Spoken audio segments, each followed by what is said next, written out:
Nisikilize. Mimi hapa sasa hivi, hebu ongea kwa watu ambao walikusingizia kesi, ukakaa jela ukasota miaka yote hiyo. Hebu ongea kitu na ulijisikiaje? Ongea neno lolote kwa wale watu ambao walikusingizia ile kesi. Mimi nimehuzunika sana na mimi sikufurahi kwa sababu nimekwenda jela kwanza. Kubwa nimeenda jela, kufika kule jela nasikia mwanamke wangu shakufa. Kukaa kidogo mamangu kafa, mimi niko jela. Nilihuzunika nikaomba dua.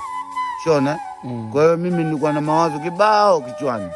Na nimejenga magorofa, maskuli hayo. Wamekutuma jela huko.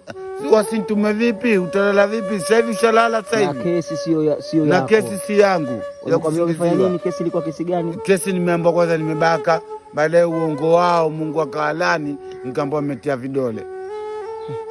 Mungu huyo mkubwa. Wewe jitu kama mimi, ndevu kama hizi, mtoto wa miaka 6 wewe anazuia mbo.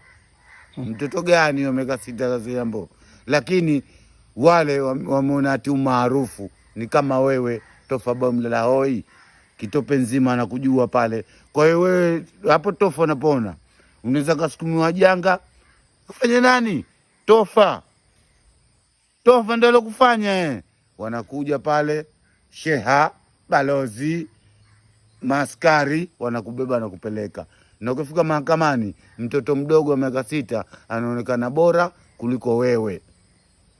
Kwa hiyo kuuma sana. Na ulivyosikia mpenzi wako ndo kafariki, ndo mpenzi wangu shakufa, na mimi niko jela, mama yangu kafa, niko jela, nimechanganyikiwa miaka 3 umetumika. Unataka kutetea la nitetee nani?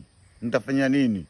Familia yake maskini, na mimi mwenyewe sina mpango wote. Maisha yenyewe ndo kama hivi. Na kesi ya kusingiziwa. Babu, mtihani mzito. Mimi mpaka sasa hivi unaona sijaunga. Umetoka jela unajua uanzie wapi? Nianzie wapi? Naona mtihani tu mkubwa tu ndo nikuta. Yani najuta, bora hata nisingeishi hapa. Bora ningekuwa mimi baada mdogo tu niko bara, kwa bahati nisingenikuta matatizo bara. Mimi nimezaliwa Kitope. Nikishaleo ngachukua kitoto ambapo mimi nimelea watoto, wewe mwenyewe nimekulea. Hivyo ulivyo mimi nimekulea. Kitambo ndio. Wewe Tofa mtoto mdogo tu kwangu mimi. Hakika. Wale kina nani wale kina ana wote mwanipati. Mimi ule jioni anipati kwa miaka. Ule jioni ule anipati kwa miaka. Fesi hanipati kwa miaka. Mimi mkubwa. Mimi mcheza na Promen. Promen. Mcheza Promen. Ujifikirie wewe hapa mwisho wa sala 10 tu kipindi hicho. Ukati huo mwisho la 10 tu. Sasa hivi vipi?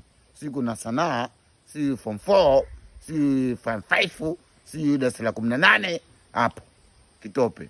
Lakini kwa mwisho darasa la 10 tu. Mabanda ya skuli yale, mabanda udongo yale. Alomua mpenzi wako hujamjua mpaka leo? Nimjue wapi? Na wamemchinja. Na ningekujua wewe pia ningekufanyia. Mimi pia usingeniacha. Nisingekuacha, taone umpige. Kwani mwanamke apigwi? Mwanamke akapigwe? Apigwi. Wewe mwanamke umpige? Apigwi.